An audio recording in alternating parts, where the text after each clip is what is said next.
Assalamualaikum warahmatullahi wabarakatuh. Nama saya Bagus Bintang Baskara, NIM 15114191122 dari kelompok 4. Di sini kelompok kami akan memulai dengan dasar konformitas yang terbagi menjadi dua, yaitu sosial normatif dan sosial informasional. Yang pertama, sosial normatif itu adalah alasan mengapa seseorang itu melakukan konformitas, yaitu belajar bahwa seorang itu belajar bahwa dengan melakukan konformitas bisa membantu untuk mendapatkan persetujuan dan penerimaan yang diinginkan oleh orang tersebut.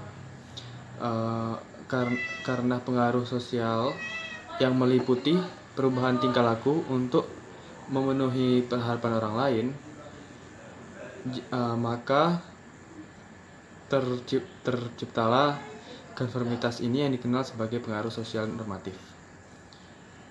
Misalnya ketika seseorang itu memiliki teman yang menyukai hobi mobil, tetapi dia sendiri tidak menyukai hobi tersebut, tetap saja dia memperlihatkan kesukaannya terhadap hobi temannya tersebut agar dia disukai dan diterima oleh temannya itu.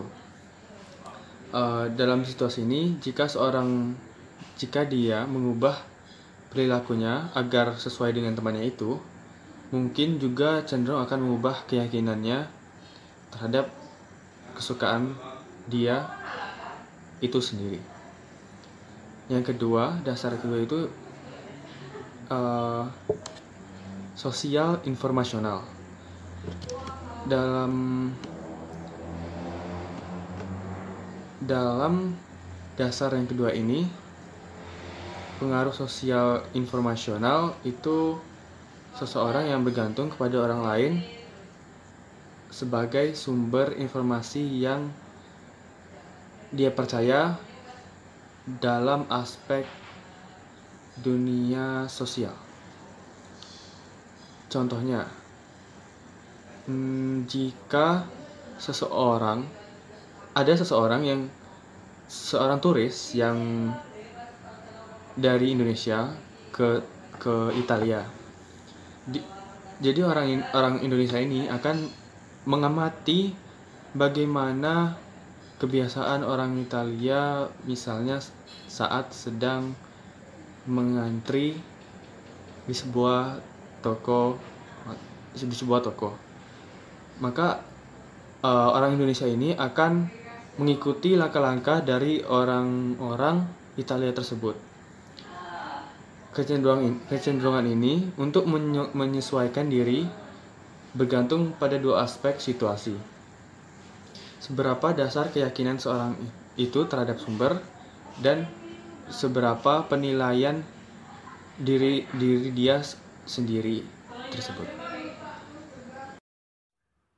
Saya Silky Ikrima Arsyani, NIM 15114191110. Konformitas ditandai dengan 3 hal, yaitu kekompakan, kesepakatan, dan ketaatan. Dalam menghadapi pandemi COVID-19 saat ini, kekompakan sangat diperlukan, karena jika masyarakat hanya mementingkan egonya masing-masing, maka situasi saat ini akan lama berakhirnya, karena masyarakat tidak memikirkan dampak yang terjadi bagi orang lain setelah perilaku apa yang ia perbuat. Tetapi, jika masyarakat saling bekerja sama antara satu dengan yang lain, maka pandemi COVID-19 akan semakin cepat berakhirnya. Bukan hanya kekompakan, kesepakatan, dan ketaatan juga diperlukan untuk menghadapi pandemi COVID-19 saat ini. Jika masyarakat sepakat untuk menaati peraturan pemerintah, yaitu dengan cara memakai masker saat berpergian, selalu mencuci tangan, selalu membawa hand sanitizer, dan selalu melakukan social distancing, maka situasi saat ini akan lebih cepat membaik. Yang mempengaruhi konformitas antara lain, 1, keterpaduan, yang kedua ukuran kelompok, Yang ketiga, suara bulat atau minoritas. Yang keempat, status. Yang kelima, tanggapan umum. Dan yang terakhir, orang yang tidak memiliki komitmen. Pada awal munculnya pandemi COVID-19 di Indonesia, hanya ada beberapa kelompok yang memakai masker dan hand sanitizer. Karena masih banyak kelompok lain yang berpikir bahwa jika ia tidak memakai masker dan hand sanitizer, ia akan baik-baik saja dan aman-aman saja. Tetapi kelompok sebelumnya berstatement bahwa Indonesia harus terbebas dari pandemi COVID-19. Dengan seiring berjalannya waktu, pandemi COVID-19 terus tersebar luas di seluruh Indonesia, membuat kelompok yang berpikir bahwa tidak memakai masker dan hand sanitizer akan aman-aman saja menjadi berpikir bahwa ternyata pentingnya memakai masker dan hand sanitizer guna pencegahan pandemi COVID-19 di Indonesia. Ada satu statement yang menyatakan bahwa pandemi COVID-19 di Indonesia tidak berbahaya. Statement tersebut dibuat agar masyarakat Indonesia tenang dan tidak memikirkan pandemi COVID-19. Tetapi pada kenyataannya, pandemi COVID-19 terus tersebar luas ke seluruh Indonesia, bahkan korban-korbannya setiap hari terus bertambah. Yang diartikan bahwa statement yang dibuat orang tersebut kalah dari statement yang dibuat kelompok sebelumnya, yaitu dengan melakukan pencegahan pandemi COVID-19 dengan cara memakai masker saat berpergian, membawa hand sanitizer, dan melakukan kebersihan diri setiap harinya. Presiden melihat banyaknya korban di Indonesia terus bertambah, akhirnya membuat aturan bahwa masyarakat wajib memakai masker saat berpergian dan membawa hand sanitizer. Dan akhirnya masyarakat mengikuti aturan yang diberikan oleh presiden tersebut. Dengan seiring berjalannya waktu, masyarakat banyak yang membuat MMT, spanduk di pinggir jalan guna untuk peringatan kepada masyarakat lain bahaya pandemi COVID-19 agar selalu berhati-hati. Bukan hanya itu, banyak masyarakat yang membuat seperti peringatan-peringatan di sosial media agar selalu dibaca oleh masyarakat-masyarakat lain juga. Pemerintah juga membuat protokol-protokol kesehatan di swalayan, pasar, dan tempat-tempat umum di desa-desa guna menjaga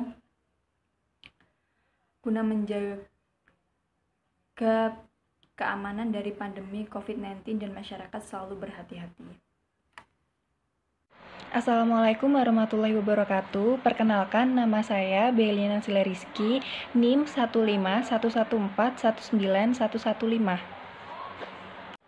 Saya akan menjelaskan tentang ketundukan. Ketundukan adalah orang yang melakukan apa-apa diperintahkan, entah itu mereka rela atau tidak.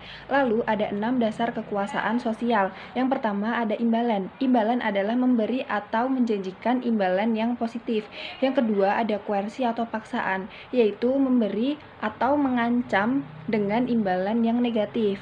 Lalu yang ketiga ada keahlian, memiliki pengetahuan atau keahlian khusus. Nah, yang keempat ada informasi, yaitu isi pesan yang persuasif. Lalu yang kelima ada rujukan, mengidentifikasikan diri sama atau ingin seperti orang lain. Lalu yang keenam ada legitimasi, yaitu hak untuk mengajukan permintaan. Dan kita bisa mengidentifikasikan diri kita sama atau ingin seperti orang lain.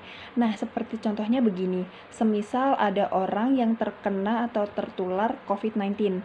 Nah, tetapi di lingkungannya dia itu tidak, jadi hanya dia saja yang terkena virus COVID-19 ini. Lalu dalam dirinya dia sendiri, dalam pikirannya dia harus sembuh, dan mindsetnya pun selalu optimis bahwa dia akan sehat kembali, supaya dia dapat bergabung dalam lingkungan masyarakat dan dia tidak dikucilkan oleh masyarakat sekitar. Sebab adanya koersi atau paksaan adalah memberi imbalan dengan imbalan negatif. Nah, seperti contohnya, misal ada denda dari pemerintah untuk masyarakat yang melanggar peraturan pemerintah, salah satunya PSBB. Jika orang itu melanggar peraturan pemerintah, maka orang itu wajib membayar denda yang diberikan oleh pemerintah. Nah, keputusan itu dibuat demi kenyamanan bersama dan bersifat memaksa untuk setiap orang. Nah, yang terakhir, adanya hak untuk mengajukan permintaan. Pada saat kondisi pandemi COVID-19 saat ini, hal itu sangatlah perlu dilakukan, khususnya untuk masyarakat yang terdampak akibat adanya pandemi COVID-19 saat ini. Nah, semisal contoh dari beberapa masyarakat atau kalangan yang terkena PHK dari perusahaan atau pekerjaannya. Nah, hal itu menyebabkan penurunan perekonomian untuk mencukupi kebutuhannya sehari-hari dalam berkeluarga atau di dalam keluarganya, sehingga diperlukannya upaya untuk mengajukan permintaan berupa bantuan kepada pemerintah. Dari pembahasan tersebut, maka situasi yang bersangkutan dengan adanya COVID-19 saat ini, kita lebih berhati-hati jika kita akan melakukan kegiatan di luar rumah. Nah, kita lebih peka akan kondisi di luar sana yang sangat berbahaya jika kita tidak melakukan social distancing atau PSBB. Selanjutnya, kita lebih memiliki pengetahuan terhadap kondisi sekarang, ya, di mana selalu diiringi dengan berita-berita yang menyatakan situasi sekarang sangatlah berbahaya. Lalu, kita berupaya untuk mengetahui lebih dalam supaya kita tidak terlena dalam menjaga kesehatan kondisi dalam diri kita sendiri. Lalu, imbalan yang diperoleh tidak berupa uang, melainkan kesehatan. Karena jika kita mematuhi peraturan pemerintah dengan melakukan PSBB dan social distancing, maka imbalan yang kita peroleh yaitu kesehatan dalam diri kita sendiri.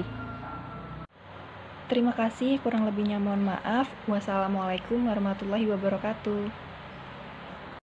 Assalamualaikum warahmatullahi wabarakatuh. Perkenalkan, kami dari kelompok 4 yang terdiri dari saya, Dek Miranda, NIM 1511419100. Solusi atau cara mencegah penyebaran virus COVID-19 yaitu yang pertama, rajin mencuci tangan dengan benar. Cucilah tangan dengan air mengalir dan sabun setidaknya selama 20 detik. Pastikan seluruh bagian tangan tercuci hingga bersih. Setelah itu, keringkan tangan menggunakan tisu atau handuk bersih. Yang kedua, selalu menggunakan masker saat beraktivitas di tempat umum atau keramaian. Yang ketiga, yaitu menjaga daya tahan tubuh dengan mengonsumsi makanan sehat seperti sayuran dan buah-buahan, serta makan makanan berprotein seperti telur dan ikan. Yang keempat, pembatasan fisik atau physical distancing.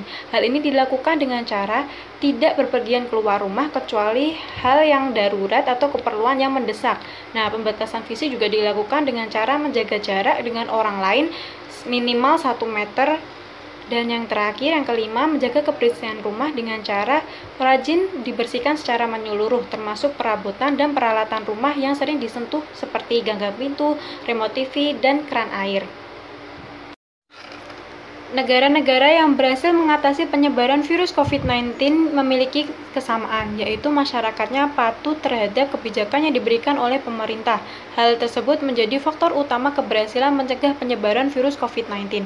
Di sisi lain, kita lihat bukti ketidakpatuhan masyarakat Amerika yang sekarang menjadi negara dengan kasus positif COVID-19 terbanyak. Kepercayaan dan kerjasama diperlukan sebuah negara untuk berhasil menekan penyebaran virus COVID-19. Arogansi dan ketidakpedulian dapat menjadi bayangan perang bagi sebuah negara. Ketidakpatuhan masyarakat Indonesia itu terbukti masih banyak penduduknya yang mudik saat libur lebaran, menyerbu pusat perbelanjaan, dan tidak menerapkan physical distancing yang sudah diimbau oleh pemerintah. Nah, di sini kepatuhan adalah bentuk pengaruh sosial di mana pemerintah menghimbau warga negara Indonesia untuk melakukan hal-hal yang dapat mengurangi penyebaran virus COVID-19, dan mereka pun mau tidak mau harus melakukannya. Hal ini dilakukan demi kepentingan bersama. Adanya dukungan kelompok juga sangat berpengaruh terhadap kepatuhan. Makin banyak orang yang patuh, maka makin banyak pula warga negara Indonesia yang ikut patuh. Maka dari itu, penting sekali adanya kepatuhan dalam menaati himbauan pemerintah. Untuk itu, masyarakat Indonesia harus memegang satu kunci yang sama untuk dapat mencegah penyebaran virus COVID-19, yaitu dengan kepatuhan. Lalu yang terakhir, tak lupa kami ucapkan rasa terima kasih kami terhadap Bapak dosen, Bapak Lutfi Fatan Daryanto SPSI MA, dan Bapak Abdul Haris Fitrianto SPSI MSI yang telah memberikan tugas kepada kami, serta teman-teman kami dalam berkelompok yang telah berpartisipasi untuk melancarkan tugas dalam video ini.